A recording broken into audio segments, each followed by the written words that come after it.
تو اسی طرح سے انہوں نے حاصل کی ہوئی ہیں، اور کافی تو ایسی پراپرٹیز ہیں جس طرح سے وزیر صاحب نے بتایا کہ بالکل ان پر ڈیوز بھی رہتے ہیں، اگر وہ کلیکشن کی جائے تو وہ کروڑوں اربوں روپے میں ہو جائے گی۔ بالکل، وہ کلیکشن کرنی ظاہر دیکھا جائے تو بہت ضروری ہے۔ محکمہ اوقاف محکمہ ہے جس سے اچھا خاصا سرمایہ حاصل کیا جا سکتا ہے، لیکن اسی کی زمینوں کو، اسی کی دکانوں کو اونے پونے داموں میں کرائے پر دیا جاتا ہے جس کا نہ ہونے کے برابر ہے، حالانکہ اچھا خاصا سرمایہ جنریٹ کر کے ملک کو فائدہ پہنچایا جا سکتا ہے۔ واپس آئیں گے ایک بریک کے بعد۔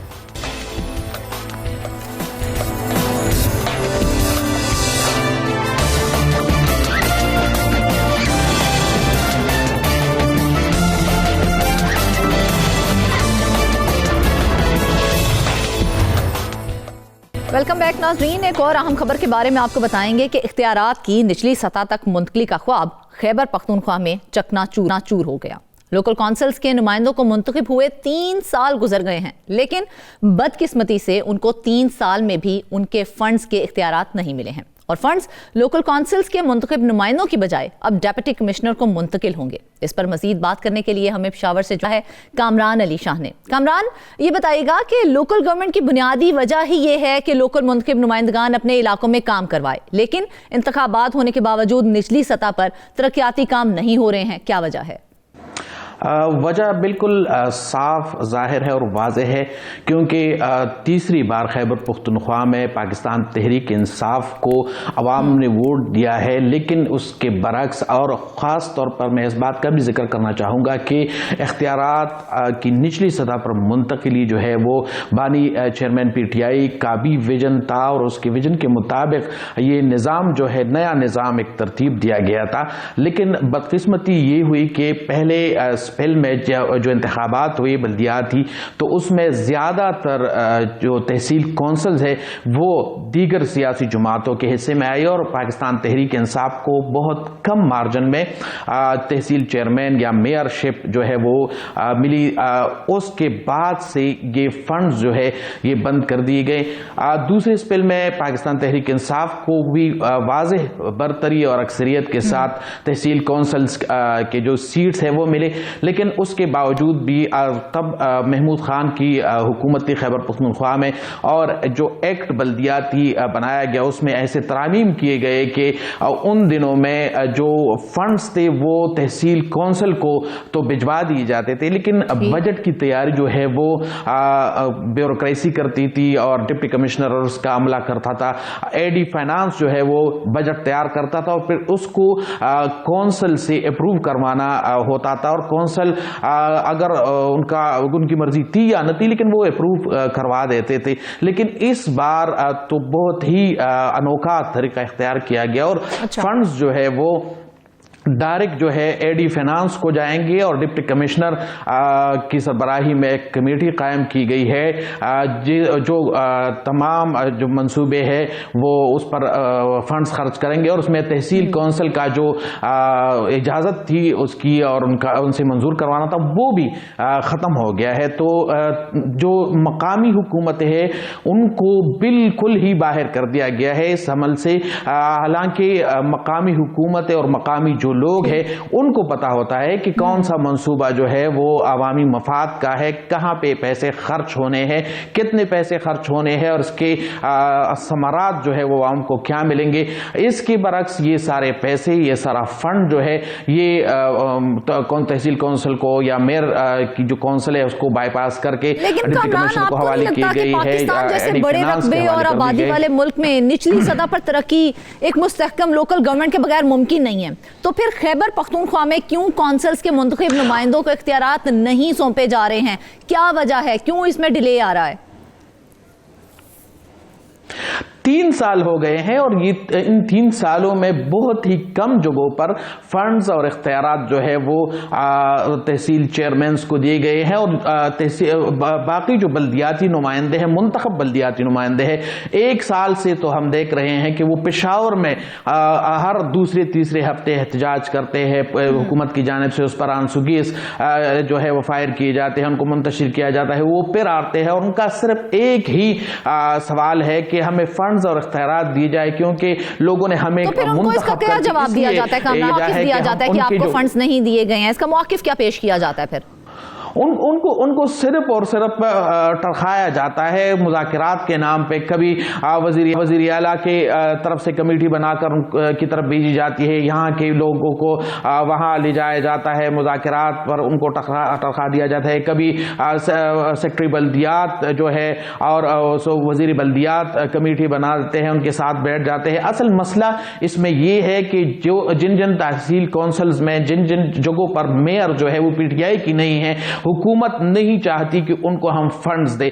دوسری بڑی وجہ یہ ہے کہ صوبائی اسمبلی میں اراکین صوبائی اسمبلی اور پاکستان تحریک انصاف کے وزراء اور ممبران اسمبلی وہ بھی نہیں چاہتے کہ فنڈ جو ہے شفاف طریقے سے تحصیل کونسلز اور نچلی سطح پر اختیار منتقل ہو اور یہ فنڈز وہاں پر استعمال ہو, کیونکہ ان لوگوں نے تو ابھی تک, یہ نئی حکومت جب بنی ہے 10-11 مہینے ہو گئے ہیں, ابھی تک ان لوگوں نے کوئی ایسا بڑا کام نہیں کیا ہے یا نچلی سطح پر اختیارات کی منتقلی ہو, فنڈز کی منتقلی ہو, ترقیاتی منصوبے ہو. ان کا تو صرف احتجاج ایک واحد ان کو مینڈیٹ اس لیے ملا ہے کہ یہ لوگ احتجاج کریں. کبھی اسلام آباد جاتے ہیں, کبھی لاہور جاتے ہیں, کبھی ادھر جاتے ہیں, کبھی ادھر جاتے ہیں.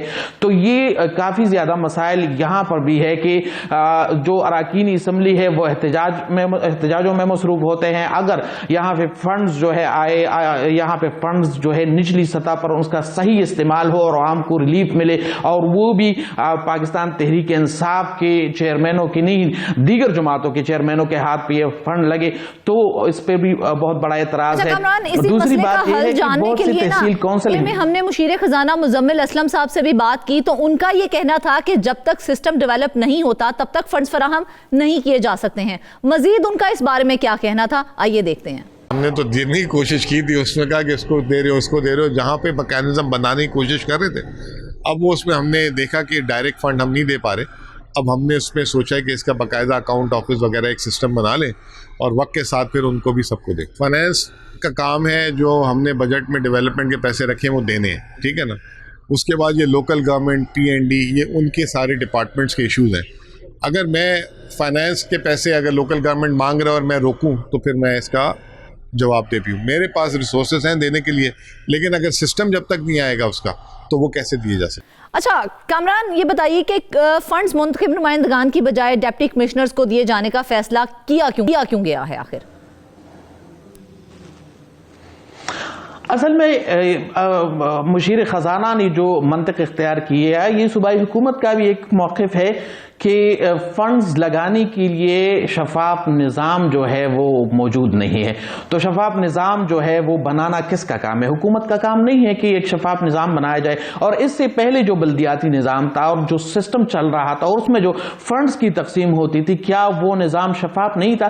کیا اس نظام کے تحت اب یہ فنڈز تقسیم نہیں کی جا سکتے یا لگائے نہیں جا سکتے؟ وہ نظام ایسا نظام تھا کہ فنڈز جو ہے وہ منتقل کر دی جاتے اور اختیار ضلعی انتظامیہ کے پاس, جو منتخب نمائندے تھے لوکل گورنمنٹ کے, ان کے پاس ہوتا تھا. فنڈز وہاں پہ آ جاتے تھے, ہر یونین کونسل کی جانب سے, ہر نیبرہڈ اور ولیج کونسل کی جانب سے اپنے اپنے جو منصوبے ہیں وہ ضلع کو ارسال کر دیے جاتے اور اسی حساب سے پھر فنڈز کو تقسیم کر کے ایک بجٹ تیار کر دی جاتی اور وہ بجٹ ضلع کونسل میں پیش کر کے اس پر بحث ہوتی لوگوں کی, جن کے جو منصوبے تھے اس میں اگر کوئی اضافہ کرنا تھا, کوئی کمی کرنی تھی یا منصوبے کو تبدیل کرنا تھا, تو وہ سارا کچھ کونسل میں اس پر بحث ہونے کے بعد اگر وہ بجٹ پاس ہو جاتا تو پھر وہ سارے فنڈ جو ہے اسی طرح لگتے. اب یہاں پہ دیکھیں تو فنڈ جو ہے وہ ڈپٹی کمشنر کو دے دیا گیا ہے. ڈپٹی کمشنر بیوروکریسی کا بندہ ہے. ڈپٹی کمشنر جو ہے وہ منتخب نمائندہ تو نہیں, وہ سرکاری ایک افیسر ہے. ان کے ساتھ جو ٹیم ہے وہ بھی سارے سرکاری وہ جاری کی جائیں گے. سوال شارٹ آنسر چاہیے کامران مجھے آپ کا کہ ڈسٹرکٹ ڈیولپمنٹ فنڈ قائم ہونے سے کیا فنڈز کی منتقلی اور اس کے استعمال میں شفافیت آ جائے گی؟ سادہ سا سوال ہے. تو شفافیت تو وہاں آتی ہے جہاں پر عوام جو ہے, جو عوام کے منتخب نمائندے ہیں, ان کی نظر سے, ان کے قلم سے, ان کے اجازت اور منظوری سے ایک چیز جو ہے وہ گزر کر کہیں پہ کسی منصوبے میں لگ جائے. اب یہ تو ڈپٹی کمشنر اور ایڈی فینانس کا کام ہے, تو ڈپٹی کمشنر سے کون پوچھ سکتا ہے, ایڈی فینانس سے کون پوچھ سکتا ہے, اور یہ وہ منصوبے ہوں گے جو حکومت کی جانب سے ان کو ڈائریکٹ کیا گیا ہو. تو میرے خیال میں